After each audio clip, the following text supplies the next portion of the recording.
welcome back to the news desk here on PopCultureNetwork.com. Today we're going to be taking a look at some of the things from New York Comic Con we didn't get a chance to talk about last week, including some of the stuff that happened after we filmed the show last week. Plus, there's been some other toy news and stuff that's been, released in the last week, so we'll take a look at some of that stuff as well. So what do you say we hop to it? No? Okay, we'll just do it then. No hopping. All right, first up, we got New Adventures He-Man was announced at New York Comic Con. For all of you New Adventures fans, that guy and that guy, you're the only two, you are going to get your chance to get this New Adventures He-Man. Now, the one thing that this does have that no other Classics figure has had before is a newly articulated wrist that allows him to hold aloft his magic sword. And so he will be the first to do that.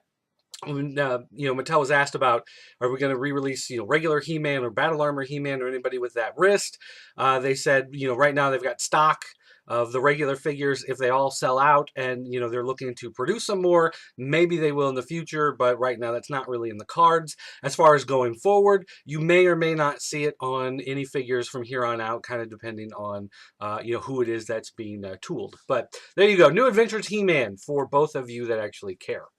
And then next up we got Clamp Champ, who was so awesome because he's got a clamp on his hand because he clamps stuff. And he's a champ at it, apparently. Castle Grayskull actually got some more news this week. First up, Toy Guru did put out this video. Did put out this video. Grammar, I'm great at it.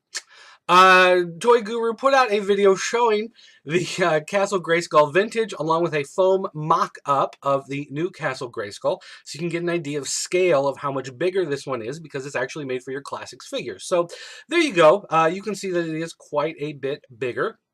Also, he talked about some of the shipping problems people had talked about. If you had originally pre-ordered the Castle Grayskull early on, you were charged nearly $200 in shipping. That is not quite correct. It's actually only going to be a little under $100 for international shipping. Domestic still not that bad, but they actually sat down and figured about 20 pounds is what this thing is going to weigh. And so based on that, they've come up with the correct shipping charge. If you ordered early and you got overcharged, contact Maddie. They can roll that back. And from now on, anybody who orders will be charged the lower shipping rate. So there you go. Not as terrible as you thought before for shipping, but still mighty pricey. What else we got here? Oh, we've got the little thermometer. That's right, for Castle Grayskull. Because this is based on pre-orders, they have to get enough. They've put up this handy little thermometer. Right now, they're about at 25%. You can actually right-click on the image and open it. And at the end of the image, it'll say the percentage followed by 2 zeros. So this particular image that we pulled off this morning said 2,500. So therefore, 25%. Because, percent would be like 00 with the line in the middle. So 25%. 2,500, that's what they're calling it right now. So quarter of the way there, guys. If you want to see this happen, you're going to have to rally and get a bunch more orders. Let's see, the hoverboard. More information on the hoverboard. Okay, two things. We talked last week about people freaking out about the hoverboard. Toy Guru posted another video basically saying that the board is not 100% final. This is close to final, but it's not actually 100% final. And people were freaking out about how it looks, saying it's not 100%. And he said, this is pretty close to what it is, but not quite all the way there. But they do have the option now of canceling your pre-order. If you really don't want this and you're really upset about it, you can contact customer service and cancel your pre-order. And then there's no hard feelings about the whole deal. A couple things of note, though, is that apparently there were a couple different versions of the hoverboard actually used in the movie depending on the shot.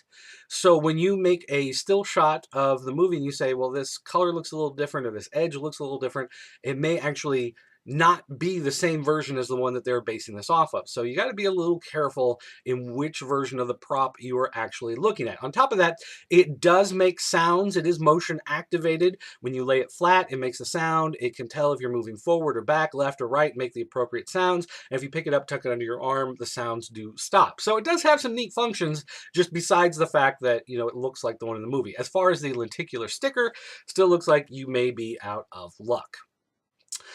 Something that Mattel announced at New York Comic Con but weren't really ready to show off is this prototype version of the Huntress figure. They didn't show it off in their Q&A panel, even though they announced it, but they did have it sitting in the display case, and a couple people were able to snap photos of it. It is pending licensor approval, but I don't see any reason why DC would not let that one go. Looks pretty nice.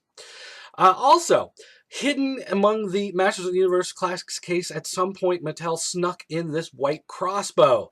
They tend to do that from time to time to get people interested and talking about what's coming next. This is the Hordak crossbow, but now in all white. So, question is, are we getting a Hordak variant, or are we getting a new weapons pack that will contain the Filmation retro classic white version of Hordak's crossbow, however you want to call it? That's going to be up to you to find out, but it's gotten people talking, so it has done its job. Walking Dead figures. These were not announced at New York Comic Con, I don't think. Maybe they did, who knows. But they're making basically Army Men figures of Walking Dead zombies. This is going to be $14, and no idea if $14 is only going to get you this small little assortment, or if there's going to be a lot more. This is just like maybe the original sculpts. You're going to get like 3 or 4, sets of these in a big plastic bag for $14. Who knows? For $14, it might be a little pricey, but they are about the size of regular Army Men, a little over 2 inches tall. So those of you who like having Army Men, you want an army of zombies, you can pick those up. Although, boy, $14, a little bit pricey. Sideshow Collectibles showing off their premium format Deadpool figure. This is a work in progress video that they posted on YouTube so that you can see kind of what it looks like. It's Sideshow, it's premium, it'll be expensive, but for those of you looking forward to it, it is a nice looking figure. We've got Angry Birds Star Wars. This is the early pack, now available at Toys R Us. A forum member at Toy Arc found this on the shelves at his local store. The box packaging is based off that early pack of Star Wars figures that came out, so you could basically pre-order the figures before they actually appeared in stores, if you remember that whole debacle, first big toy problem of the mass market era. Well, they do have this Angry Birds set available. And it does show off some of the other sets that look interesting, but, I mean, come on. Angry Birds Star Wars, really? I mean, you knew it was inevitable, but, oh, jeez.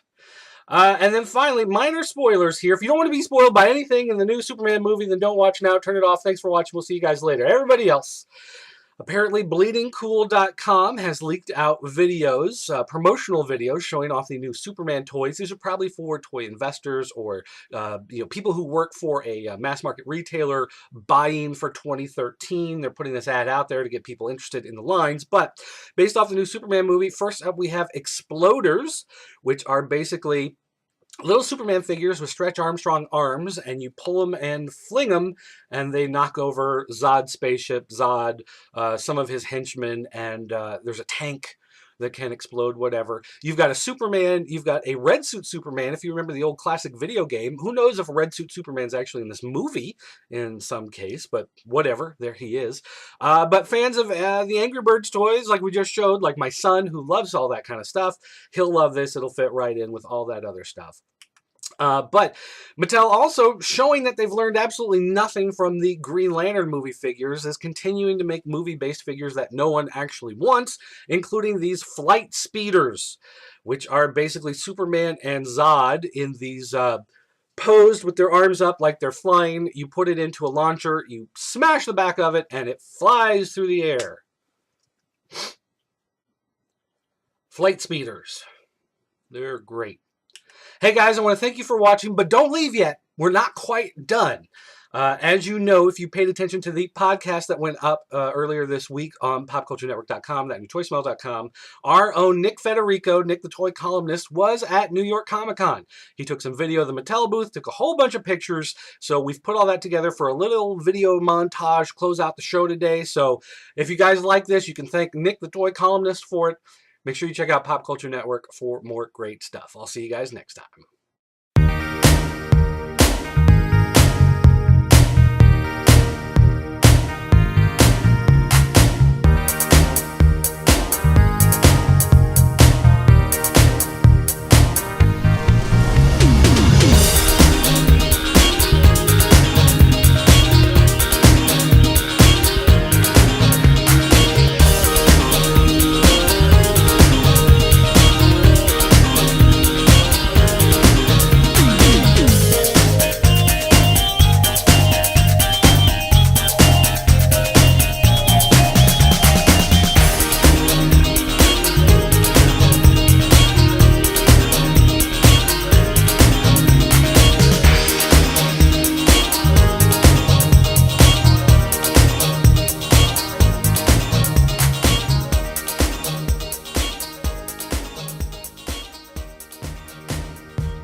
You know, ladies and gentlemen, sometimes in life you want a podcast that's uplifting, something that's intelligent, highbrow, learned, educated even, thrilling, moving.